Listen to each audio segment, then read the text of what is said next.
عليكم ورحمة الله وبركاته. الحمد لله رب العالمين، الصلاة والسلام على رسوله خاتم النبيين وعلى آله الطيبين وأصحابه الطاهرين والمؤمنين والمسلمين كلهم أجمعين. أما بعد، أعوذ بالله من الشيطان الرجيم. بسم الله الرحمن الرحيم. وما آتاكم الرسول فخذوه وما نهاكم عنه فانتهوا. صدق الله العظيم. وقال نبينا وشفيعنا مولانا محمد رسول الله صلى الله عليه وسلم قال: جعل الذلة والصغار على من خالف أمري، أو كما قال والصلاة والسلام. எல்லா புகழும் அல்லாஹ் ஜல்ல ஷானஹு தஆலா ஒருவனுக்கே உரித்தாகுக. ஆமீன். அருமை நாயகம் முஹம்மது ரசூலுல்லாஹ் ஸல்லல்லாஹு அலைஹி வஸல்லம் அவர்கள் மீதும் பாக்கியத்திற்குரிய அவருடைய குடும்பத்தார்கள், சஹாபாக்கள், தாபியீன்கள், தபா தாபியீன்கள், அக்தாபுல் அவுலியாக்கள், ஷுஹதாக்கள், நாதாக்கள், நல்லவர்கள் நம் அனைவரின் மீதும் அல்லாஹ்வின் அருள் என்றென்றும் நிறைவாக நிலவட்டுமாக. ஆமீன் என்று எல்லாம் வல்ல அல்லாஹ்விடத்தில் பிரார்த்தித்து துவங்குகின்றேன். அல்லாஹ் ஜல்ல ஷானஹு தஆலாவின் பெரும் கிருபையால் ரபியுல் அவ்வல் என்கிற புனித மாதத்தில் 3வது ஜும்மாவில் நாம் எல்லாம் அமர்ந்திருக்கிறோம். இந்த மாதம் முழுவதும் உலகமெல்லாம் நமது தலைவர் முஹம்மது ரசூலுல்லாஹி ஸல்லல்லாஹு அலைஹி வஸல்லம் அவருடைய வாழ்க்கையை பல கோணங்களாக இந்த உம்மத்திற்கு கொண்டு போய் சேர்க்கிற ஒரு பெரும் இடமாக எல்லா பள்ளிவாசலுடைய மிஹராபும் திகழ்ந்து கொண்டிருக்கிறது. உலகமெல்லாம் மீலாது என்கிற பெயரில் அந்த பெருமகனை பற்றி பேசிக் கொண்டிருக்கிறார்கள். நாமும் கடந்த 2 வாரங்களாகவே நபி ஸல்லல்லாஹு அலைஹி வஸல்லத்தின் ரஹ்மத் குறித்தும் அவர்களால் இந்த உம்மத்து பெற்றிருக்கிற பாக்கியங்கள் குறித்தெல்லாம் பார்த்து கொண்டு வந்தோம். நபிகள் நாயகம் ஸல்லல்லாஹு அலைஹி வஸல்லம் அவர்களை அல்லாஹ் இந்த உலகத்திற்கு படிக்கிற தலைவராக மட்டுமல்ல, உலகமெல்லாம் வழி நடத்துகிற, வாழ்க்கையை அவர்களை போல வாழ்ந்து பார்க்கிற முஸ்லீம்களாக அல்லாஹ் உலக மக்களை ஆக்கி வைத்திருக்கிறார். முஸ்லீம்களுடைய வாழ்க்கை நெறியாக அல்லாஹ் 2 விஷயம் கொடுத்தான். ஒன்று திருக்குர்ஆன். உலகம் முழுவதும் குர்ஆன் எல்லா முஸ்லீம்களுடைய கைகளிலேயும் இருக்கும். 2வது முஹம்மது ஸல்லல்லாஹு அலைஹி வஸல்லத்துடைய வாழ்க்கை. அந்த வாழ்க்கையின்படி நீங்கள் வாழ்ந்து கொள்ளுங்கள் என்கிற முன்மாதிரியை அல்லாஹ் இந்த உம்மத்திற்கு எல்லாம் வைத்திருக்கிறார். திருக்குர்ஆனும் நபிகள் நாயகத்தினுடைய சுன்னா என்கிற வாழ்க்கை நடைமுறையும், இந்த 2ம் ஒவ்வொரு முஸ்லீம்களுடைய வாழ்க்கை நெறியாகும். நபிகள் நாயகம் ஸல்லல்லாஹு அலைஹி வஸல்லம் உலகத்தை விட்டு போகிற கடைசி நேரங்களில் அதிகமாக இந்த உம்மத்தை பார்த்து சில வார்த்தைகள் சொல்லிக் கொண்டே இருந்தார்கள். அதிலே ஒன்றுதான், உங்களுக்கு மத்தியில் நான் 2 விஷயத்தை விட்டு போகிறேன். அந்த 2 விஷயத்தை நீங்கள் பற்றி பிடித்துக் கொள்ளுங்கள். அதன்படி நீங்கள் வழிபடுகிற காலமெல்லாம், அதன்படி நீங்கள் செயலாற்றுகிற காலமெல்லாம் எந்த காலத்திலையும் வழி தவற மாட்டீர்கள் என்று சொல்லி, ஒன்று கிதாபுல்லாஹ் அல்லாஹ்வுடைய வேதம், 2வது வசுன்னத் ரசூலுல்லாஹ் என்னுடைய சுன்னத்து வாழ்க்கையினுடைய வழிமுறை. இந்த 2ஐயும் நீங்கள் கையில வைத்துக் கொள்ளுங்கள் என்று தன்னுடைய கடைசி காலங்களில் எப்போது பேசினாலும் இந்த உரையை சஹாபாக்களுக்கு சொன்னார்கள். குர்ஆனையும் ரசூலுடைய வாழ்க்கையும் கையில வைத்திருப்பவன் அவன் எல்லா காலத்திலேயும் ஜெயிப்பான் என்பது இந்த உலகத்திற்கு நபிகள் நாயகம் ஸல்லல்லாஹு அலைஹி வஸல்லம் சொல்லிவிட்டு போன இறுதி உரையாகும். திருக்குர்ஆன், நபிகள் நாயகத்தின் வாழ்க்கை 2ம் வேறு அல்ல, 2ம் ஒன்றுதான். திருக்குர்ஆனும் சுன்னாவும் 2ம் முஸ்லிம்களுக்கு ஒரு வழியை தான் காட்டும். நாங்கள் குர்ஆனை எடுத்துக்கொள்வோம், ரசூலுல்லாஹ்வுடைய சுன்னத்துக்களை எடுக்க மாட்டோம் என்றால் அவனிடத்தில் நீண்ட காலத்திற்கு குர்ஆன் தாக்கு பிடிக்காது. நாங்கள் குர்ஆனை விட்டு விடுவோம், ரசூலை எடுத்துக் கொள்வோம் என்றாலும் அதுவும் தாக்கு பிடிக்காது. குர்ஆனும் வேண்டும், அதன்படி வாழ்ந்த ரசூலும் வேண்டும். திருக்குர்ஆன் எழுத்து வடிவிலானது, பெருமானாருடைய சுன்னா வாழ்க்கை வடிவமானது. குர்ஆன் எழுத்து வடிவம் என்றால் சுன்னா ரசூலுல்லாஹ்வுடைய வாழ்க்கை வடிவம். குர்ஆன் சொல் ரீதியானது, சுன்னா செயல் ரீதியானது. குர்ஆன் எப்படி வாழ வேண்டும் என்று கற்றுக் கொடுக்கும், பெருமானாருடைய சுன்னா எப்படி வாழ்ந்தால் எப்படி இருக்கும் என்பதை ஒருத்தரை வாழ வைத்து கற்றுக் கொடுக்கும். திருக்குர்ஆனும் ரசூலுல்லாஹ்வுடைய நடைமுறையும் இந்த உம்மத்திற்கு ரொம்ப தேவை என்பதை நபி ஸல்லல்லாஹு அலைஹி வஸல்லம் ஒரே வார்த்தையில் சொன்னார்கள். குர்ஆனையும் என்னுடைய வழிமுறையையும் பற்றி பிடித்துக் கொள்ளுங்கள். இந்த ரெண்டையும் கையில வைத்திருக்கிற காலமெல்லாம் நீங்கள் வழி தவற மாட்டீர்கள். ஒரு முஸ்லீமுடைய வாழ்க்கை என்பது இந்த ரெண்டு போல் தான் கட்டமைக்கப்பட்டிருக்கிறது. ஒரு முஸ்லீமுடைய வாழ்க்கையில இருந்து கபர் வரைக்கும் முஹம்மது ரசூலுல்லாஹ்வை தள்ளி வைத்து விட்டு ஒரு முஸ்லீம் வாழ முடியாது. பிறக்கிற குழந்தையுடைய காதிலே சொல்லுகிற பாங்கிலே முஹம்மது ரசூலுல்லாஹ் இருக்கிறது. கடைசியாக அவன் கபருக்கு போவதற்கு முன்னால் கலிமா சொல்லுகிற போது அஷஹது அன்ன முஹம்மது ரசூலுல்லாஹ் என்கிற கலிமாவிலேயும் அந்த பெயர் இருக்கிறது. ஒரு முஸ்லீம் பிறந்ததிலிருந்து வாழ்ந்து முடித்து மௌத்தாகிற கலிமா வரைக்கும் உங்கள் தூதர் முஹம்மதை வலுவாக பின்பற்ற வேண்டும் என்பதற்கு தான் அல்லாஹ் நமக்கு இப்படி ஒரு கட்டமைப்பை தந்திருக்கிறார். உலகத்தில் ஒரு மிகப்பெரிய வாழ்க்கையின் வழிகாட்டுதலாக நபிகள் நாயகம் ஸல்லல்லாஹு அலைஹி வஸல்லத்தை அல்லாஹ் நமக்கு கொடுத்திருக்கிறார்.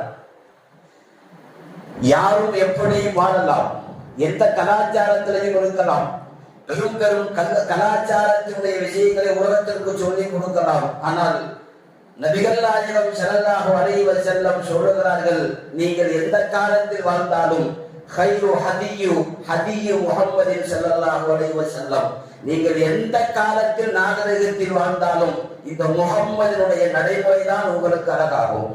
இது நபிகள் நாயகம் ஸல்லல்லாஹு அலைஹி வஸல்லம் சொன்னது.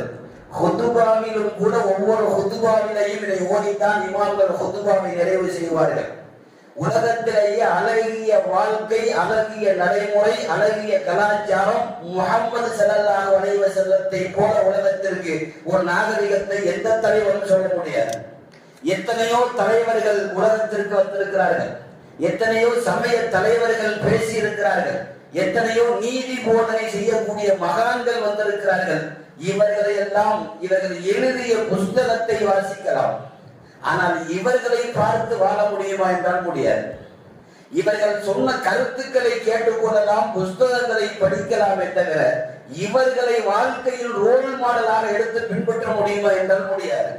சாக்ரட்டிஸ் தத்துவம் பேசினார், அரிஸ்டாட்டில் தத்துவம் பேசினார், பிளாட்டோ விஞ்ஞானம் பேசினான், நிறைய விஞ்ஞானிகள் பேசினார்கள். ஆனால் இவர்களை புஸ்தகங்களிலே படிக்கலாம், நேரடியாக இவன் வாழ்க்கை எடுத்து பின்பற்ற முடியுமா? முடியாது. இன்றைக்கும் பிஹெச்டி துறையில் ஆரியங்களுக்கும் தெரியும், அரபியாக இருக்கட்டும் ஆங்கிலமாக இருக்கட்டும், பிஹெச்டி என்கிற முனைவர் பட்டம் எழுவதாக இருந்தால் உலகத்தினுடைய தத்துவ கவிஞராக இருக்கக்கூடிய லியோ டால்ஸ்டாய் அவனுடைய கிதாபுகளுக்காக தனி ரேக் அடித்து வைத்திருப்பார்கள். உலகத்தில் பெரும் தத்துவங்களை சொன்ன கவிஞர், பெரும் பெரும் தத்துவத்தை சொன்ன அறிஞர்கள். ஆனால் அந்த அறிஞனுடைய எழுத்துக்களை படிக்கலாமே தவிர வாழ்க்கையில் அவன் ரோல் மாடலாக பின்பற்ற முடியுமா என்றால் முடியாது. ஏன் தெரியுமா? லியோ டால்ஸ்டாய் வாழ்க்கையிலே தோற்று போனவன். கடைசியாக அவனுடைய ஜனாசாவை ரயில்வே நிலையத்திலிருந்து எடுக்கிறார்கள். ஒரு சின்ன துண்டு சீட்டு அவன் பாக்கெட்டில் இருக்கிறது. தயவு கூர்ந்து என்னுடைய ஜனாசாவை சடலத்தை என் மனைவிடத்தில் மட்டும் ஒப்படைக்க வேண்டாம். என்ன பாடுபட்டாலோ தெரியவில்லை, இப்படி ஒரு சீட்டை எழுதிவிட்டு இறந்து போய்விட்டான். அவன் சொல்லாத தத்துவம் இல்லை, அவன் எழுதாத எழுத்தில்லை. உலகம் இன்று வரை அவனை படிக்கிறது. ஆனால் அவனை பார்த்து வாழ முடியுமா? முடியாது.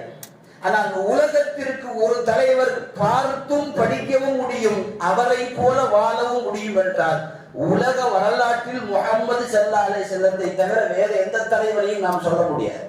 நபி ஸல்லல்லாஹு அலைஹி வஸல்லம் அவருடைய சொல்லும் செயலும் சேர்ந்து உலகத்திற்கு சொன்ன ஒரு தலைவர். ஹைருல் ஹதியி முஹம்மது ரசூலுல்லாஹ், உலகத்திற்கு வாழ்க்கையின் நல்ல நடைமுறை என்பது அது நான் சொன்ன நடைமுறை, என்னை பார்த்து வாழுங்கள் என்று உலகத்திற்கு சொன்ன ஒரு தலைவர் ஸல்லல்லாஹு அலைஹி வஸல்லம் அவர்கள். ஏன் ரசூலுல்லாஹ்வை பின்பற்ற வேண்டும்? ஏன் ரசூலை பின்பற்ற சொல்லி அல்லாஹ் சொல்லுகிறான்? எதற்காக ரசூலுல்லாஹ்வுடைய சுன்னத்தை நாம் பின்பற்ற வேண்டும்? நாம் அதை மாத்திரம் யோசித்து பார்க்கிறோம். நபி ஸல்லல்லாஹு அலைஹி வஸல்லத்தை ஏன் பின்பற்ற வேண்டும் என்றால், உலகத்தில் எல்லா தலைவர்களும் நல்ல விஷயத்தை போதித்தார்கள், அதன்படி நின்று கடைசி வரை செயல்படுத்தினார்கள் என்றால் எந்த தலைவரையும் சொல்ல முடியாது. வீட்டுக்குள் ஒரு முகம் இருக்கும், வெளியிலே வேறு முகம் இருக்கும். ஆனால் உலகத்தில் சொல்லும் செயலும் சேர்ந்து இடைவெளி இல்லாத ஒரு தலைவர் முஹம்மது ஸல்லல்லாஹு அலைஹி வஸல்லம். உலகத்திற்கு என்ன சொன்னார்களோ அதன்படி கடைசி வரை அவர்கள் வாழ்ந்தார்கள். அவர்கள் எப்படி வாழ்ந்ததை சொன்னார்களோ அதை உலக மக்களுக்கெல்லாம் வாழ்ந்து காட்டினார்கள். தனக்கொன்றும் பிறருக்கொன்றும் சொல்லாத, வாழ்க்கையில் இடைவெளி இல்லாத ஒரு தலைவர் முஹம்மது ஸல்லல்லாஹு அலைஹி வஸல்லம். உலகத்தில் சொன்னதை மட்டுமே உலகத்திற்கு செய்து காட்டிய பெரும் தலைவர் முஹம்மது ஸல்லல்லாஹு அலைஹி வஸல்லம். எல்லோரும் சொல்லுவார்கள், ஆனால் வாழ்க்கையிலே செய்ய முடியாது. மனைவியோடு நல்ல முறையில் நடந்து கொள்ளுங்கள், எல்லா தலைவரும் சொல்லலாம். ஆனால் வாழ்ந்த 63 வருஷத்தில் எந்த மனைவியையும் அடித்ததில்லை. உலகத்தில் முஹம்மது ஸல்லல்லாஹு அலைஹி வஸல்லம் ரிகார்டு சொல்லுகிறது. 63 வயது வரை எந்த மனைவியிடத்திலையும் கெட்ட வார்த்தை பேசியதில்லை. பெருமானாருடைய வாழ்க்கை சொல்லுகிறது. 10 வருட காலம் சின்ன குழந்தையில இருந்து பணிவிடை செய்கிற ஒரு அனஸ் ரலியல்லாஹு அன்ஹு அவர்கள் சொல்லுகிறார்கள், 10 வருஷம் உடல் இருந்தேன். 7 வயதிலே போன போது பெருமானார் மௌத்தாகிற போது 17 வயது. 10 வருடம் ரசூல் மௌத்து வரை உடல் இருந்தேன். 10 வருட காலத்தில் என்ன இப்படி இதை செய்து விட்டாய் என்று என்னை கூட ரசூல் திட்டியது கிடையாது. நாம் யோசித்து பார்க்கிறோம், உலகத்தில் எப்படியெல்லாம் ஒரு நல்ல நடைமுறையை உலகத்திற்கு ஒரு தலைவர் வாழ்ந்து காட்டி இருக்கிறார். அதற்காகத்தான் குர்ஆன் சொல்லுகிறது, அவரை நீங்கள் பின்பற்றுங்கள். ஏன் ரசூலை பின்பற்ற வேண்டும்? எதற்காக ரசூலுல்லாஹ்வுடைய சுன்னாவை பின்பற்ற சொல்லி அல்லாஹ் சொல்லுகிறான்? உலகத்தில் இவர்கள் மட்டும்தான் எல்லா துறையும் பேசினார்கள். உலகத்தில் விஞ்ஞானம் பேசியவன் மருத்துவம் பேச மாட்டான். மருத்துவம் பேசியவனுக்கு உலகத்தினுடைய வேற துறை தெரியாது. மருத்துவம் பேசியனுக்கு போர் படையில எப்படி நடக்க வேண்டும் என்று தெரியாது. போர் படை தளபதிகளுக்கு விஞ்ஞானம் தெரியாது. விஞ்ஞானிகளுக்கு குடும்ப வாழ்க்கை தெரியாது.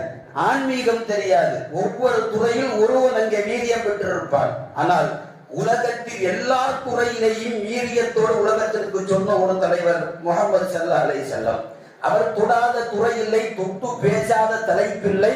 வாழ்க்கையிலே அவர் அத்தனை சப்ஜெக்டுகளையும் உலகத்திற்கு சொல்லி முடித்து விட்டார். அவர் எல்லாம் பேசி இருக்கிறார். ஹதீஸ்களில் மருத்துவத்திற்கு தனி பிரிவு இருக்கிறது, ஆன்மீகத்திற்கு பிரிவு இருக்கிறது, குடும்ப வாழ்க்கைக்கு பிரிவு இருக்கிறது, அல்லாஹ்விற்கு செலுத்த வேண்டிய ஆன்மீக கடமைகளில் பிரிவு இருக்கிறது, போர் படைகளில் எப்படி நடக்க வேண்டும் என்று போர்க்களத்தில் பெருமானாருடைய பிரிவு இருக்கிறது. உலகத்தில் எல்லாமும் உலகத்திற்கு பேசிய ஒரு தலைவர் நபிகள் நாயகம் ஸல்லல்லாஹு அலைஹி வஸல்லம். எல்லா துறைக்கும் இவர் வழிகாட்டி இருப்பதால், எல்லா துறைக்கும் வழிகாட்டியதோடு அதன்படி வாழ்ந்திருப்பதால் இவரை நீங்கள் பின்பற்றுங்கள். உலகத்தில் இவருடைய வாழ்க்கைதான், உலகத்தில் இவருடைய வழிகாட்டுதல் தான் உலகத்திற்கு தேவை என்பது முஸ்லீம்கள் எடுத்த முடிவல்ல, உலக மக்கள் எடுத்திருக்கிற முடிவு. நமக்கெல்லாம் தெரியும், 100 தலைவர்கள் என்று ஒரு புத்தகம் வெளியாகிறது. நீங்கள் எல்லாம் அடிக்கடி கேள்விப்பட்டிருப்பீர்கள். அதில் நாம் தெரியாத தகவல் என்ன தெரியுமா? அமெரிக்காவை சேர்ந்த மைக்கேல் ஹச் ஹார்ட் என்பவர் துவக்குகிறார். உலகத்தில் உலுக்கிய 100 தலைவர்கள். 100 தலைவர்களில் முதலிடம் முஹம்மது ஸல்லல்லாஹு அலைஹி வஸல்லம். நிறைய தலைவர்கள் இருக்கிறார்கள், அவர்களை எல்லாம் விட முஹம்மது ஸல்லல்லாஹு அலைஹி வஸல்லத்துக்கு முதலிடத்திலே கொடுக்கிறார்.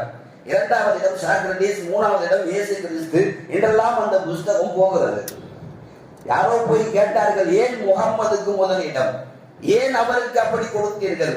அந்த கிதாபினுடைய ஆசிரியர் சொன்னார், எல்லா தலைவர்களும் சாதித்தார்கள், எல்லா தலைவர்களும் உலகத்தை மாற்றினார்கள், ஆனால் முஹம்மது மட்டும்தான் எடுத்துக்கொண்ட காலம் குறைவான காலம். ஒரு 23 வருஷத்தில் அவர் செய்திருக்கிற புரட்சியை எந்த தலைவரும் செய்யவில்லை. ஒரு தலைவர்கள் ஒரு விஷயத்தை எடுத்து செயல்பட்டால் அவன் மௌத்துக்கு பிறகு அந்த கனவு நினைவாகிறது. ஒரு 1000 வருஷத்திற்கு பிறகு நினைவாகிறது. ஆனால் எடுத்துக்கொண்ட ஆயுள் காலம் குறைவு. வாழ்ந்த காலத்தில் முகம்மது அதை கனவாய் நிறவாக்கி விட்டு சென்று விட்டார். 1965 அந்த புத்தகம் வெளியாகிறது. 1965 முதல் பதிப்பு. முகம்மது முதலிடம் 100 தலைவர்கள். அந்த புத்தகம் திரும்ப 2வது பதிப்புக்கு வருகிற போது 1965 30 வருஷம் கழிச்சு 2வது பதிப்பு வருகிறது. இந்த புத்தகம் எழுதிய ஆசிரியர்களுக்கு தெரியும். இந்த முதல் பதிப்பு விட்டதுக்கு பிறகு 2வது பதிப்பு எழுதுறப்ப இந்த முதல் பதிப்புல ஏதாவது நம்ம தவறு விட்டு இருந்தா அதையெல்லாம் திருத்துவார்கள். இந்த முதல் பதிப்புல ஏதாவது சேர்க்காம இருந்தா அதையெல்லாம் 2வது பதிப்பிலே சேர்ப்பார்கள். ஏதாவது முதல் பதிப்பில நிறைய வளவள என்று எழுதியிருந்தால் 2வது பதிப்பிலே அதையெல்லாம் குறைப்பார்கள். அப்படித்தான் ஒவ்வொரு புஸ்தகத்தினுடைய ஆசிரியரும் 2வது பதிப்பை வெளியிடுவார். முஹம்மது ஸல்லல்லாஹு அலைஹி வஸல்லத்துடைய அந்த 100 என்கிற புஸ்தகம் 1965 வந்தது. 2வது பதிப்பு 30 வருடம் கழித்து 1995 வருது. எல்லோரும் அந்த புஸ்தகத்தை வாங்கி திறந்து பார்க்கிறார்கள். அப்போது முகமது முதலிடத்தில் இருக்கிறார்கள். சில தலைவர்கள் இடம் மாறுகிறார்கள். பின்னால் இருந்த தலைவரை மைக்கேல் ஹட்ஜி ஹார்ட் காலப்போக்கில் இவர் இங்க இருக்கிற தலைவர் அல்ல என்று முன்னால் கொண்டு வருகிறார். சில தலைவர்களை முன்னால் இருப்பவனை பின்னுக்கு தள்ளுகிறான். இப்படி சில தலைவர்கள் எல்லாம் 2வது பதிப்பில் இடம் மாறுகிறார்கள். முதல் பதிப்பிலும் 2வது பதிப்பிலும் முதலிடத்தில் முகமது இருக்கிறார்கள். அப்போது மைக்கேல் ஹட்ஜி ஹார்ட் சொன்னான், எந்த தலைவர்களையும் நாங்கள் இடமாற்றி பார்க்க முடிகிறது, முகம்மது 2வது தலைமைக்கு நினைத்து கூட பார்க்க முடியவில்லை. ஏன் தெரியுமா? அவருடைய வாழ்வும் வாக்கும் உலகத்தில் இடைவெளி இல்லாத வாழ்ந்த காலத்திலேயே சொன்ன விஷயத்தை செய்து காட்டி ஜெயித்த தலைவர் முகமது ஸல்லல்லாஹு அலைஹி வஸல்லம் என்று உலக மக்கள் பேசுகிறார்கள். நான் எதற்கு சொல்ல வருகிறேன்? உலகத்தில் எல்லா துறைகளுக்கும் வழிகாட்டி. அவர் தொட்டு பேசாத துறை இல்லை, பேசாத தலைப்பில்லை என்கிற அளவிற்கு உலகத்திற்கு எல்லா செய்திகளையும் முகமது ஸல்லல்லாஹு அலைஹி வஸல்லம் சொல்லிக் கொடுத்து விட்டார்கள். அதனால்தான் திருக்குர்ஆன், இந்த முகம்மதை நீங்கள் பின்பற்றுங்கள், அவர்களுடைய சுன்னத்தின்படி நீங்கள் வாழுங்கள். நபி ஸல்லல்லாஹு அலைஹி வஸல்லத்தினுடைய இத்திபாஉ ரசூல், பெருமானாரை பின்பற்றுதல். சுன்னத் என்று சொன்னால் நாம் நினைத்துக் கொள்கிறோம் 5 வயசுல சுன்னத்து கல்யாணம் பண்றது, கத்துனா செய்யறது. 5 வயசுல கத்துனா செஞ்சாருன்னா அடுத்து 25 வயசுல நிக்காஹ் செய்யறது சுன்னத்துன்னு முடிப்பார். இந்த 2 சுன்னத்து தான் நிறைய பேருக்கு தெரியும். சுன்னத் என்றால் என்ன என்று கேள்விப்பட்டால் நாம் முதலில் தெரிந்து கொள்ள வேண்டும். சுன்னத் என்பது 5 விஷயத்திற்கு சொல்லப்படும். நபி ஸல்லல்லாஹு அலைஹி வஸல்லம் என்ன சொன்னார்களோ அதுவெல்லாம் சுன்னத். எதையெல்லாம் உலகத்திற்கு இதை செய்யுங்கள் என்று சொன்னார்களோ அது சுன்னத். எதையெல்லாம் தாங்கள் செய்து காட்டினார்களோ அதுவெல்லாம் சுன்னத். எதுவெல்லாம் சஹாபாக்கள் செய்து ரசூலுல்லாஹ்வுக்கு முன்னால் அங்கீகாரப்படுத்தினார்களோ அதுவெல்லாம் சுன்னத். பெருமானாருடைய குணங்கள் எல்லாம் நமக்கு சுன்னத். பெருமானாருடைய தன்மைகள் எல்லாம் நமக்கு சுன்னத். இது எனக்கு பிடித்தது பிடிக்காதது எதெல்லாம் ரசூலுல்லாஹ் செய்தார்களோ தங்கள் தன்மைகளாக வைத்திருந்தார்களோ அதுவெல்லாம் நமக்கு சுன்னத். நபி ஸல்லல்லாஹு அலைஹி வஸல்லத்தை இப்படித்தான் பின்பற்ற வேண்டும். ரசூல் இதை பிடிக்கவில்லை என்று ஒதுக்கினார்கள். ஒரு முஸ்லிம்களுக்கு கடைசி வரை அதை பிடிக்க கூடாது. உலகமெல்லாம் அதை செய்யட்டுமே. ஒரு முஸ்லிம் ரசூலுல்லாஹ் அதை செய்யவில்லை என்றால் அந்த பக்கம் போகக்கூடாது. நபி ஸல்லல்லாஹு அலைஹி வஸல்லத்தினுடைய திருக்குர்ஆனுடைய வகி நமக்கு இதைத்தான் சொல்லுகிறது. மா அதாக்கும் ரசூல் ஃபஹுது, உங்கள் ரசூல் உங்களுக்கு எதை சொன்னாரோ அதை நீங்கள் பற்றி பிடியுங்கள். வமா நஹாக்கும் அன்ஹு ஃபன்தஹு, உங்கள் ரசூல் எதை விட்டும் வெறுப்பு காட்டினார்களோ அதை முழுமையாக தவிர்த்து கொள்ளுங்கள். குர்ஆனுடைய வார்த்தை. ரசூல் சொன்னதை பற்றி பிடிப்பதும் பிடிக்காமல் வேண்டாம் என்று சொன்னதை விட்டு விடுவதும், அது நம்முடைய கருத்திற்கு அது பிடித்திருந்தாலும் ரசூலுக்கு பிடிக்கவில்லை என்றால் உங்களுக்கு பிடிக்க கூடாது. குர்ஆன் சொல்லுகிற வார்த்தை. நீங்கள் இப்படித்தான் பின்பற்ற வேண்டும் என்று திருக்குர்ஆனில் அல்லாஹ் சொல்லுகிறார். உலகத்தில் எதுவெல்லாம் நாகரீகமாக நமக்கு தெரியலாம், ஆனால் ரசூல் ஸல்லல்லாஹு அலைஹி வஸல்லத்தை போல உலகத்திற்கு உயர்ந்த நாகரிகத்தை உயர்ந்த வழிகாட்டுதலை யாரும் சொல்ல முடியாது. நபி ஸல்லல்லாஹு அலைஹி வஸல்லம் அவருடைய வாழ்க்கைகளை நாம் படிக்கிற முஸ்லீம்கள் தெரிந்து கொள்ள வேண்டும். இன்றைக்கு யார் யாரையெல்லாம் நம்முடைய வழிகாட்டுதலாக ஒரு தலைவனாக நாம் எடுத்துக்கொண்டு செயல்படுகிறோம். சினிமா நடிகைகளை கூட நம்முடைய ரோல் மாடலாக வைத்துக் கொள்கிறோம். அவர்களை போல ஆடை அணிந்து கொள்வது, அவர்களை போல நடந்து கொள்வது, அவர்களை போல சிகை அலங்காரங்கள் செய்து கொள்வது, ஆணாக இருக்கட்டும் பெண்ணாக இருக்கட்டும். உலகத்திற்கு ஒரு முஸ்லீம் கலிமா சொன்னதற்கு பிறகு ரசூல் மட்டும் தான் ரோல் மாடலாக தெரிய வேண்டும். உலகமெல்லாம் தலப்பா கட்டுகிற போது கேட்டு பாருங்கள், ஏன் தலப்பா கட்டுகிறீர்கள்? ரசூலுல்லாஹ் கட்டினார்கள், நாங்கள் கட்டுகிறோம். இது மட்டும் தான் பதில். ஏன் தாடி வைக்கிறீர்கள்? ரசூல் வைத்தார்கள், நாங்கள் வைப்போம். ஏன் மீசையை கத்தரிக்கிறீர்கள்? அவர் கத்தரித்தால் நாங்கள் கத்தரிப்போம். இது மட்டும் தான் ஒரு முஸ்லீம்களுக்கு பதிலாக இருக்க முடியுமே தவிர நம்முடைய சொந்த கருத்துக்கு இங்கே எந்த வேலையும் கிடையாது. யார் யாரையெல்லாம் நாம் ரோல் மாடலாக வைத்துக் கொள்கிறோம். நல்ல தாடி வச்சிருக்கான், திடீர்னு பார்த்தா இங்கிட்டும் ஜெரிச்சுக்கிறோம், இங்கிட்டும் ஜெரிச்சுக்கிறோம், நடுவில் மட்டும் தாடி தொங்குது. என்னடா நல்லத்தானே இருந்தா? இல்லை, எங்க தலைவர் அடுத்த படத்துல வேற கெட்டப்ல வர, அவரை பார்த்து அப்படி இவர் கெட்டப் மாத்திக்கிறது. நல்லா இருக்கிறவன் திடீர்னு பார்த்தா டவுசரோட வரலாம், எங்க தலைவர் அந்த படத்துல அப்படி.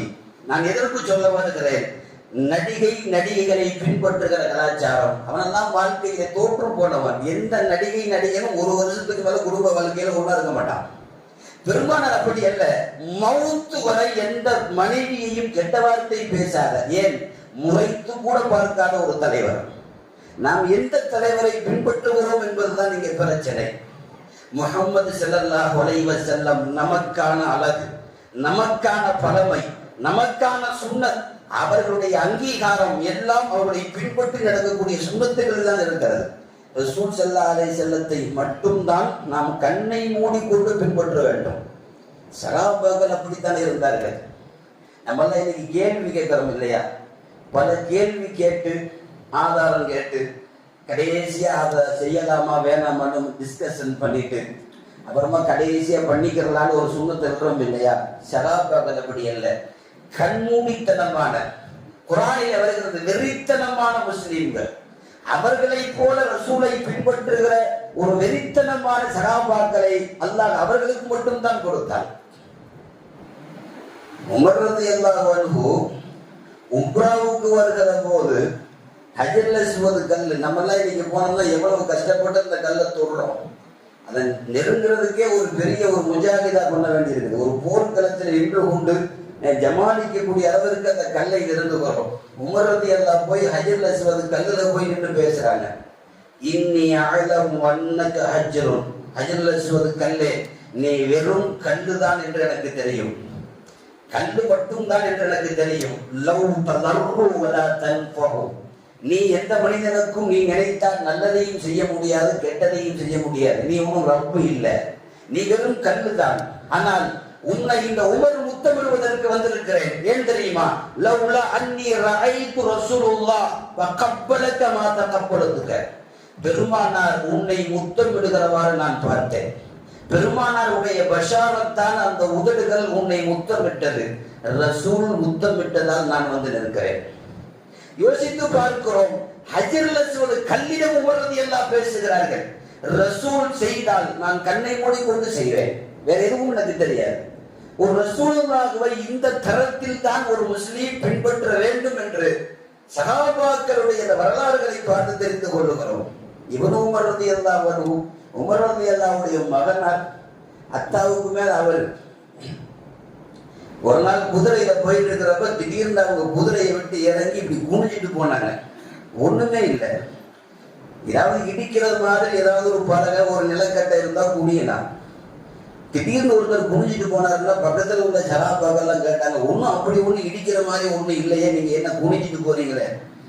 இப்னு உமர் ரலியல்லாஹு சொன்னாங்க, ஒரு 7 வருஷத்துக்கு முன்னாடி ரசூல் கூட நான் இந்த பயணத்திலே வந்தேன். அப்படி வருகிற போது இங்கே ஒரு மரம் இருந்தது. இப்போது அந்த மரம் இல்லை. அந்த மரத்திலே ஒரு கிளை ஒன்று இப்படி வந்தது. நபி ஸல்லல்லாஹு அலைஹி வஸல்லம் தலப்பாக இடித்துவிடக் கூடாது என்று சொல்லி குனிந்தார்கள். இப்போது நான் வருகிறேன், ரசூலும் இல்லை, இடிப்பதற்கு மரமும் இல்லை, ஆனால் குனிவது சுன்னத் என்று நான் தெரிந்து வைத்திருக்கிறேன், குனிந்துதான் போவேன். பெருமானார் குனிந்த இடத்தில் எந்த காரணமும் இல்லாமல் குனிவேன். உலகம் அதை முட்டாளாக பார்க்கட்டும், உலகம் வேறு மாதிரி பார்க்கட்டும், குனிந்து போவேன் என்று ஹஜ்ரத் உமர் ரலியல்லாஹுடைய மகனார் இப்னு உமர் ரலியல்லாஹு சொல்லுகிறார்கள். நான் எதற்கு சொல்ல வருகிறேன்? ஒரு தலைமையை பின்பற்றுகிற தொண்டனின் வெறித்தனம் இப்படித்தான் இருக்க வேண்டும். சும்மாவா நபி ஸல்லல்லாஹு அலைஹி வஸல்லம் சொன்னாங்க, சஹாபாக்கள்ல யாரை வேண்டாலும் எடு, யாரை வேண்டாலும் எடுத்து உன் வாழ்க்கையின் ரோல் மாடலாக அவனை மட்டும் பின்பற்றிப்போம். நீ போகக்கூடிய இடம் சொர்க்கம் என்று சொன்னார்கள் ஸல்லல்லாஹு அலைஹி வஸல்லம். என்னை பார்த்த எந்த சகாபியும் நீங்கள் பின்பற்றுங்கள், எந்த சகாபியும் உங்கள் வாழ்க்கையை கெடுக்க மாட்டார். எந்த சகாபியின் வாழ்க்கையும் நீங்கள் ரோல் மாடலாக ஆக்கி கொண்டு போங்கள், நீங்கள் சொர்க்கத்திற்கு தான் போவீர்கள். உலகத்தில் எந்த தலைவனாலும் சொல்ல முடியுமா? எந்த தலைவனாலும் ஏதோ என்னுடைய தொண்டர்களை எல்லாம் யாராவது ஒருத்தரை பின்பற்றி போங்க, நேர டாஸ்மார்க்கு போய் நிற்கலாம். ஏன்னா அங்கே போனால் அவன் அங்கே தான் போய் நிற்பான். அவன் மர்கஸ் கூடமே அங்கே தான் இருக்கு. எந்த தலைவனாவது சொல்ல முடியுமா? உலகத்தில் பெருமானார் ஸல்லல்லாஹு அலைஹி வஸல்லம் தன்னுடைய தோழர்களுக்கு சொன்னார்கள், அஸ்ஹாபி கன்னுஜூம் ஃபபிஐ யக்ததைத்தும் இஹ்ததைத்தும். என் சகாபாக்களில் யாரை பின்பற்றினாலும் அவர்கள் சொர்க்கத்திற்கு மட்டும்தான் நேர்வழி காட்டுவார்கள். ஏன் தெரியுமா? என்னை பார்த்த என்னோடு பயணம் கொண்ட என் சுன்னத்துக்களை வாழ்வாக ஆக்கிய எவனும் கெட்டு போக மாட்டான். நபி ஸல்லல்லாஹு அலைஹி வஸல்லம் சொன்ன வார்த்தை. நான் அப்படித்தான் பெருமானாரை பின்பற்ற வேண்டி இருக்கிறது. உலகத்தில் நபி ஸல்லல்லாஹு அலைஹி வஸல்லத்துடைய சுன்னத்துக்கள் எத்தனை சுன்னத்துக்கள்! நபி ஸல்லல்லாஹு அலைஹி வஸல்லம் ரஹ்மத் என்று நமக்கு தெரியும். அவர்கள் பேசிய, செய்த, சொல்லிய அனைத்தும் இந்த உம்மத்திற்கு ரஹ்மத். நீங்க துணிஞ்சு சொல்லலாம், ரசூலுல்லாஹ் ஒரு பேச்சை கேட்டு நான் நல்லா இருக்கேன்னு சொல்லலாமே தவிர ரசூலுல்லாஹ்வுடைய இந்த சுன்னத்தை கேட்டு நான் கெட்டு போயிட்டேன்னு எவனும் சொல்ல முடியாது. உலகத்திற்கு ஒரு சுன்னத்து தவறான வழியை காட்டாது. உலகத்துல எதுவும் பழசாகலாம். அதாவது லைஃப் ஸ்டைல்னு சொல்றாங்க பார்த்தீங்களா? லைஃப் ஸ்டைல் ஒவ்வொரு காலகட்டத்திலையும் ஒரு ஃபேஷன் மாறும். இதுவே திடீர்னு நீங்க ஒரு 30 வருஷம் கழிச்சு போனீங்கன்னா அந்த பேண்ட் டிசைனே வேற மாதிரி இருக்கும். அவன் போட்டிருக்கிறது பேண்டா பாவடையாண்டே தெரியாது, துளத்துலன்னு இருக்கும். அவன் போவான், பேண்ட் 3 மணி நேரம் கழிச்சு பின்னாடி போகும். லூஸ் ஃபிட்டிங் அப்படி இருந்தது ஒரு காலம். இன்னைக்கெல்லாம் பேண்ட் ஆட்டுத்தோலை உரிக்கிற மாதிரி உரிக்கிறான். அவ்வளவு டைட்டா இருக்கு. உட்கார்ந்துட்டு உரிச்சான்னு சொன்னா அது தொடையோட அப்படி வருது. இன்னைக்கு ஃபேஷன். அன்னைக்கு போட்ட ஒரு 30 வருஷத்துக்கு முன்னாடி பேண்ட்டை இன்னைக்கு தூக்கி போட்டு அவன் பேர் பைத்தியக்காரன்.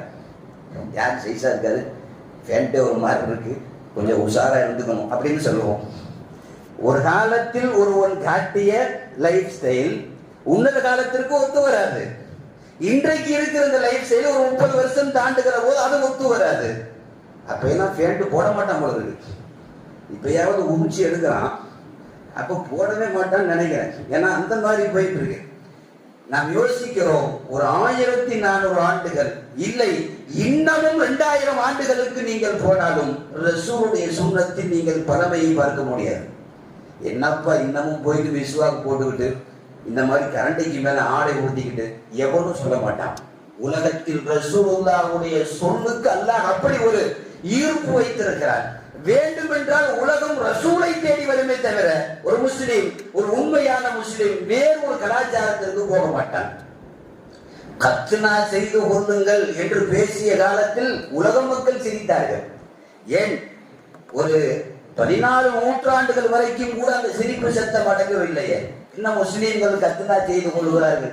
இல்லை, இப்படி ஒரு பழக்கம் என்றெல்லாம் பேசியவர்கள் இன்றைக்கு மருத்துவர்கள் சொல்லுகிறார்கள், பிறந்த குழந்தை அது முஸ்லீமா இருக்கட்டும், அது எந்த மதத்தில் இருக்கட்டும், நீங்க கத்னா செஞ்சுக்கங்கன்னு அவன் இன்னைக்கு பரிந்துரை சொல்றான். சிறுநீர் பிரச்சனை வராமல் இருப்பதற்கு, அல்லது சிறுநீர் பிரச்சனை வந்து விட்டால் அந்த குழந்தைக்கு தீர்வு கத்னா தான். உலகம் இன்றைக்கு ரசூலை தேடி வந்து நிற்கிறது. ஒரு காலத்தில் சிரித்தார்கள். விஞ்ஞானத்தை உணர்கிற போது இன்றைக்கு 21வது நூற்றாண்டை தாண்டுகிற மக்கள் ஒரு சுன்னத்தினுடைய விஞ்ஞானத்தை ஒத்துக்கொள்கிறார்கள். ஒத்துக்கொள்கிறார்களா இல்லையா? இன்றைக்கு மருத்துவர்கள் கத்னா செய்து கொள்ளுகிறார்கள். முஸ்லீம்களுக்கு மாற்றம் என்கிற ஒரு எம்பலமாக இருந்த கத்னா அந்த அடையாளம் மாறி இன்றைக்கு உலகத்திற்கு ஒரு சுகாதாரத்துறையாக இன்றைக்கு கத்னா மாறி இருக்கிறது. மீசையை கத்தரியுங்கள், வளர்க்காதீர்கள். இன்றைக்கு ஆய்வினுடைய அறிக்கையின்படி ஒரு மனிதன் சுவாசிக்கிற போது அவன் ஆக்சிஜனாக உயிர் காற்றை சுவாசித்து விட்டு வெளியே வருகிற போது கார்பன் டை ஆக்சைடு நச்சு காற்றை வெளியே வருகிறது. ரசூலுல்லாஹ்வுக்கு நைட்ரஜன் தெரியாது, ஆக்சிஜன் தெரியாது. ஆனால் சொன்னார்கள் நீங்கள் மீசையை அதிகமாக வளர்க்க வேண்டாம். இன்றைக்கு விஞ்ஞானம் சொல்லுகிறது, உள்ளே போன தூய காற்று சுவாசத்தில் சுழற்சியாகி வெளியே வருகிற போது நச்சு காற்றாக கார்பன் டை ஆக்சைடாக வெளியே வருகிறது. நச்சு காற்று வருகிற போது அந்த மீசை அடர்த்தியாக இருந்தால் அந்த முடிகளின் மீது தான் படும். அந்த முடியின் மீது நீங்கள் சாப்பிடுகிற போது நிறைய முடி வைத்திருந்தால் அது உணவுப் பொருட்கள் மீது பட்டால், சில பேர்லாம் நிறைய மீசை வச்சிருப்பா, டீ டம்ளருக்குள்ள வாயை விட்டாருன்னா மீசைக்குள்ள வடிகட்டும், அதுல பட்டு ஃபுல்லா உள்ள போகும். உலகத்தில் பெரும் நோய் என்றார்கள் ஸல்லல்லாஹு அலைஹி வஸல்லம். மீசையிலே பட்டு சாப்பிடுகிற அளவிற்கு உங்களுடைய மீசை அடர்த்தியாக்காதீர்கள். உலகத்தில் சொன்ன தலைவர் ஸல்லல்லாஹு அலைஹி வஸல்லம். இன்னைக்கு மருத்துவ உலகம் அதை ஒத்துக்கொள்ளுகிறது. நீங்க படிச்சாலாம் பாருங்க, நிறைய மீசை வைக்க மாட்டான். அவனுக்கு தெரியும் மீசை அடர்த்தியாக வைப்பது நோய் என்று தெரியும். நான் எதற்கு சொல்ல வருகிறேன், உலகத்தில் ரசூல் ஸல்லல்லாஹு அலைஹி வஸல்லத்துடைய சுன்னத்தை தேடித்தான் உலகம் வருகிறது. ஆனால் இங்க இருக்கிற கஷ்டம் என்ன தெரியுமா, முஸ்லிம்களுக்கு அதன் மதிப்பு தெரியாமல் யார் யாரையோ எல்லாம் இன்றைக்கு ஒரு நடைமுறையாக அவனுடைய செயல்பாடுகளை எடுத்து நாம் பின்பற்றி கொண்டு வருகிறோம். உலகத்தில் பெரிய கேவலம், பெருமானார் சொல்லுகிறார்கள், பெரிய கேவலமும் இழிவும் யாருக்கு தெரியுமா, ஜுஹைல தில்லத்து வஸ்ஸகாரு, இழிவும் கேவலமும் அவனுக்காக வேண்டியே வைக்கப்பட்டிருக்கிறது. யார் தெரியுமா, அலா மன் ஹாலஃப அம்ரி, என்னுடைய செய்தியை என்னுடைய சுன்னத்தை தெரிந்து கொண்டு எவன் ஒருவன் அதை மீறி செயல்படுகிறானோ அவனுக்கு அது கேவலம் தான் என்று சொன்னார்கள் ஸல்லல்லாஹு அலைஹி வஸல்லம். கரண்டைக்கு மேல் ஆடை உடுத்துங்கள் என்பது சுன்னத்துகளிலேயும் மிகப்பெரிய சுன்னத்து. இன்னும் சொல்ல போனால் அப்படி கட்டாதவன் நரகத்திற்கு போவான் என்று ஹதீஸ் இருக்கிறது. முஸ்லிம்களுடைய நிறைய பேருடைய ஆடைகள் கரண்டைக்கு மேல் இல்லை, கீழ்தான் இருக்கிறது. நாம் ஒரு சின்ன சின்ன விஷயத்தை எடுத்துக்கொண்டு நீங்கள் போய் பார்த்தால் உலகத்திற்குண்டான ஆரோக்கியத்தையும் பெருமானார் சொன்னார்கள், உலகத்தினுடைய சுன்னத்தையும் அதனுடைய ஆன்மீகத்தையும் உள்ளே சொன்னார்கள். ஒரு சுன்னத்தை நீங்க எடுத்து பார்த்தீங்கன்னா ரசூலுடைய சுன்னத்து மட்டும் இருக்காது, உள்ளே மருத்துவ உலகத்தினுடைய எல்லா விதமான முன் தயாரிப்புகளையும் ரசூலுல்லாஹ் சேர்த்து சொல்லி இருப்பார்கள். இன்றைக்கு ஏன் இவ்வளவு வியாதி, ஏன் இவ்வளவு மருந்து கடைகள், திரும்புற இடமெல்லாம் பார்க்கிற போது டாஸ்மார்க்கும் பக்கத்திலே மெடிக்கல் ஷாப்பும் தான் இருக்கிறது. எல்லா இடங்களிலேயும் ஆய்வறிக்கையில் தெரியுமா, உலகத்திலேயே அதிகமா இருக்கிறது டாஸ்மார்க்கிலையும், அதிகமா மருந்து கடையும் இருக்கிறது. ஏன் வியாதி, ரசூலுல்லாஹ்வுடைய ஒரு சுன்னத்து விட்டதால் இப்படி வரும். பெருமானார் சொன்ன வார்த்தை, குல்லு ஷைஇன் ஸகாத்துன், ஒவ்வொரு பொருளுக்கும் ஸகாத் இருக்கிறது. ஒவ்வொரு பொருளுக்கும் நீ ஸகாத் கொடுக்கணும். காசுக்கு எப்படி 100க்கு 2 ரூபா 50 காசு கொடுக்கிறாயோ அதுபோல் ஒவ்வொரு பொருளுக்கும் ஸகாத் இருக்கிறது. ஸகாத்து பதனன், உங்கள் உடம்புக்கான ஸகாத் என்பது அல்ஜூ, பசிக்காமல் சாப்பிடாதே. பசித்ததற்கு பிறகுதான் உணவு தட்டில் நீங்கள் கை வைக்க வேண்டும். உங்கள் உடம்புக்கான ஸகாத் என்று சொன்னார்கள் ஸல்லல்லாஹு அலைஹி வஸல்லம். பசிக்காத வரை நீங்கள் உணவு அருந்தக்கூடாது. இது ரசூலுல்லாஹ்வுடைய பெரிய சுன்னத்து. இன்னைக்கெல்லாம் பசிக்கவே நம்ம விரும்புறது இல்லை, பசியே நமக்கு தெரிகிறது இல்லை. பச்சை முடிச்சுட்டு எந்திரிச்சாருன்னா படுக்க போற வரைக்கும் உறுப்பு வேலை செஞ்சுக்கிட்டே இருக்கிறது இந்த வயிறு மட்டும்தான். தும்முண்டு வச்சிருப்பார், அது குறையவே விடாது. மாசம் ஜிப்பாவுக்கு அளவெடுக்கிற போது வயிற்றுக்கு சேர்த்து அந்த ஜிப்பா துணியை தான் சேர்ப்பாரை தவிர குறைக்கிற மாதிரி இல்லை. யாரையும் நாம் தரக்குறவாக பேசுவதற்கல்ல, இந்த உலகத்தில் நாம் நிறைய வியாதிகளை வாங்கி கொள்வதற்கு இது ஒன்றுதான் காரணம். நிறைய பேர் காலையில சாப்பிடலன்னா பெருசா பேசுவாங்க, காலைல சாப்பிடல, காலையில இருந்து சாப்பிடல, பசிக்கலன்னு சாப்பிடக்கூடாது. இவர் என்னைக்காவது ஒரு நாள் டிஃபன் சாப்பிடாம விட்டுருப்பாரு, அன்னைக்கு 4 ஃபுல்லா சொல்லுவார், நான் சாப்பிடல சாப்பிடல சாப்பிடல. இப்ப என்ன ஆக போகுது, ஒண்ணும் இல்லையே. பசி வந்தால் சாப்பிடுங்க, 2 வேளை பசிக்கலையா சாப்பிட வேண்டாம். இன்னைக்கு மருத்துவ உலகமே அதான் சொல்லுது, பசிக்காம சாப்பிடாதீங்க, டயட்ல இருங்க, தேவைக்கு சாப்பிடுங்க, பசி இருக்கிற போதே கை கழுவிடுங்க. நீங்க எந்த டாக்டர்கிட்ட போனாலும் இதுதான் சொல்லுவாங்க, ரசூலுல்லாஹ் அதுதான் சொன்னாங்க. பசிக்காமல் நீ தொடுகிறது உணவல்ல, அது விஷம் என்றார்கள் ஸல்லல்லாஹு அலைஹி வஸல்லம். உன் உடம்புக்குண்டான உபாதைகளுக்குண்டான விஷத்தை சாப்பிடுகிறாய். உலகத்தில் நபி ஸல்லல்லாஹு அலைஹி வஸல்லம் சின்ன சின்ன சுன்னத்துக்களை எல்லாம் நாம் சுன்னத் என்று பார்க்கிறோம். உலகம் அதை இன்றைக்கு மருத்துவ உலகம் அதை விரிவாக பேசுகிறார்கள். நான் எதற்கு சொல்ல வருகிறேன், ஒரு முஸ்லிம்களுக்கு உண்டான நல்ல ரோல் மாடல் முஹம்மது ஸல்லல்லாஹு அலைஹி வஸல்லம். உலக மக்களுக்கெல்லாம் எத்தனையோ நாகரிகங்கள் இருக்கட்டுமே, ரசூலுல்லாஹ் காட்டியது மட்டும்தான் நமக்கு நாகரிகம். என்ன கரண்டைக்கு மேல கட்டி இருக்கிறார், இப்படி தலப்பா கட்டி இருக்கிறார், எவரையும் கட்டளை கொள்ள வேண்டாம், முஹம்மது ஸல்லல்லாஹு அலைஹி வஸல்லம் செய்தார்கள், நான் செய்கிறேன், உலகத்திற்கு நீங்கள் சொல்லிவிட்டு போகலாம். இன்னைக்கெல்லாம் சுண்ணத்துக்களை செய்யறதில்ல, செய்யறவங்களை கேலி பண்றாங்க. நிறைய இடங்கள்ல முஸ்லீம்களை கேலி பண்றார்கள். சாப்பிட்டு விட்டு நீங்கள் கையை சூப்பிக் கொள்ள வேண்டும் என்று ரசூலுல்லாஹ்வுடைய கடைசி வரை முடியாத காலத்திலேயும் செய்த சுண்ணத்து. இன்னைக்கெல்லாம் கையை சூப்புறதே இல்லை. கை ஃபுல்லா சோறு இருக்கிற போதே கை கழுவுறாரு. பெருமானார் ஸல்லல்லாஹு அலைஹி வஸல்லம் முகம் சிவந்த காட்சிகளில் ஹதீசுகளில் கையோடு சோறு இருக்கிற போது கை கழுவிய சஹாபாக்களை பார்த்து கோபப்பட்டிருக்கிறார்கள். கையை சூப்பி சாப்பிடுங்க. இன்னைக்கெல்லாம் உட்காந்து பந்தியில் அவர் சுண்ணத்தான முறையில் சாப்பிட்டாருன்னா நம்மளாலே சொல்றான், பாய் மோதிரம் உள்ள போயிட போகுது, இதை பார்த்து சாப்பிடுங்க. ரொம்ப நாள் கழிச்சு பிரியாணியை பார்த்துருப்பார், உங்களுக்கு இந்த சாப்பு சாப்பிட்றான் அப்படிங்கிற மாதிரி இவர் பேசுறது யார்? அப்துல் கலாம் இருப்பார், நம்மளா இருப்பார். ஒரு சுண்ணத்தை செய்யவில்லை என்றாலும் செய்பவனை அதை பார்த்து கேலி கொண்டுதல், ரசூலுல்லாஹ்வை கேலி பண்ணுகிறீர்கள். எதை சாப்பிட்டாலும் முழுமையாக சாப்பிடுங்கள். ரசூலுல்லாஹ்வுடைய இந்த ஃபஜ்ருக்கு பின்னாடி வாசிக்கிற ஹதீஸ்களில் ஒரு 10 நாளைக்கு முன்னாடி கூட அந்த ஹதீஸ் வந்தது. ரசூலுல்லாஹ்வுடைய பானம் குடிக்கிற சுண்ணத்துகள்னு சொல்லிட்டு நீங்க எதை சாப்பிட்டாலும் முழுமையாக சாப்பிடுங்கள், உங்கள் ரிஸ்கை நீங்கள் சாப்பிடுகிறீர்கள். ஒரு டீயா இருக்கட்டும், பாலா இருக்கட்டும், தண்ணியா இருக்கட்டும், நீங்கள் குடிக்கிற போது முழுமையாக உங்களுக்கு குடிச்சிட்டு கொஞ்சம் கீழே ஊத்துறது, குடிக்கிற போதே தெரிஞ்சுக்கணும் இது நமக்கு போதும். ஃபுல்லா மடமடன் குடிச்சிட்டு 2 மடங்கு குடிச்சிட்டு கீழே ஊத்துவார். இவர் பேர்ல அது குற்றமாக பதிவு. பெருமானார் ஸல்லல்லாஹு அலைஹி வஸல்லம் ஒருபோதும் அப்படி செய்தது கிடையாது. குடிச்சிட்டாங்கன்னா ஃபுல்லா குடிச்சிருவாங்க, அது அவருடைய ரிஸ்க். அது எந்த அளவிற்கு குடிப்பார்கள்? ஒரு பாத்திரத்தில் இருந்து எடுத்து குடித்தார்கள் என்றால் பாத்திரத்தினுடைய அடித்தூர் வானத்தை பார்க்கும். அப்படின்னு என்ன அர்த்தம்? கடைசி சொட்டு வரை அவர்கள் குடிப்பார்கள். நீங்க காலையில் அப்படி லைட்டா நீங்க டீ கடை பண்ண போங்க. இன்னைக்கு கலாச்சாரத்துல பெரிய பேஷனான ஆள் யார் தெரியுமா? முஸ்லீம்கள்ல ஒரு டீ வாங்குவார், 15 ரூபாய் ஒரு டீ 10 ரூபா வாங்கி பாதி குடிச்சிட்டு மீதி டீ இருக்கிறப்ப வச்சுட்டு போவார். பாய் கரெக்டா இருக்கார். 2024 பியூர் முஸ்லீமா இருக்கார். கலாச்சாரம் அப்படித்தான் வைக்கணும். இன்னைக்கு ஃபுல்லா தூக்கி அடிச்சேன்னு சொன்னா எட்டி பார்ப்பான், டம்ளரை வச்சுட்டு போங்க பாய் அப்படின்னு சொல்லுவான். சொல்றது முஸ்லீம் தான். நான் எதற்கு சொல்ல வருகிறேன்? ஒரு சுன்னத்துக்கள் செய்கிற போது இன்றைக்கு கேலி செய்கிறோம். அப்படி கேலி செய்வர்கள் யோசிக்கட்டும், நீங்கள் கேலி செய்வரோடு முகமது ரசூலுல்லாஹ் இருக்கிறார்கள், நீங்கள் அவரையும் சேர்த்துத்தான் கேலி செய்கிறீர்கள். ஒரு சின்ன சின்ன சுன்னத்துகளிலிருந்து பெரும் பெரும் சுன்னத்து வரை இன்றைக்கு நாம் எதை செய்கிறோம் என்பதை யோசித்து பாருங்கள். தொழுகையினுடைய முன்பின் சுன்னத்துக்கள் கூட இப்போது காத்து வாழ்கிறது. கரெக்டா ஃபர்துக்கு மட்டும் வந்து விட்டு போய்விடுகிற ஜமாத்.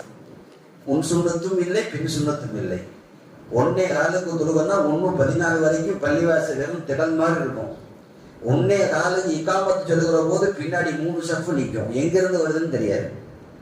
தொழுகை முடிஞ்சதுக்கு பிறகு பார்த்தீங்கன்னா ஒரு 10 பேர் ஆங்காங்கே நின்று சுண்ணத்து தொழுவார்கள். வந்த கூட்டமெல்லாம் போய்விடும்.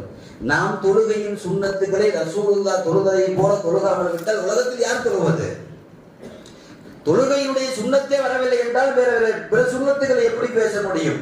நான் ஒரே ஒரு செய்தி உங்களுடைய கவனத்திற்கு சொல்லி நான் முடிப்பதற்கு ஆசைப்படுகிறேன். அஹ்மது இப்னு ஹம்பல் ரஹ்மத்துல்லாஹி அலைஹி நிறைய ஹதீஸுகளை உருவாக்கி கொடுத்த பெரும் மேதை.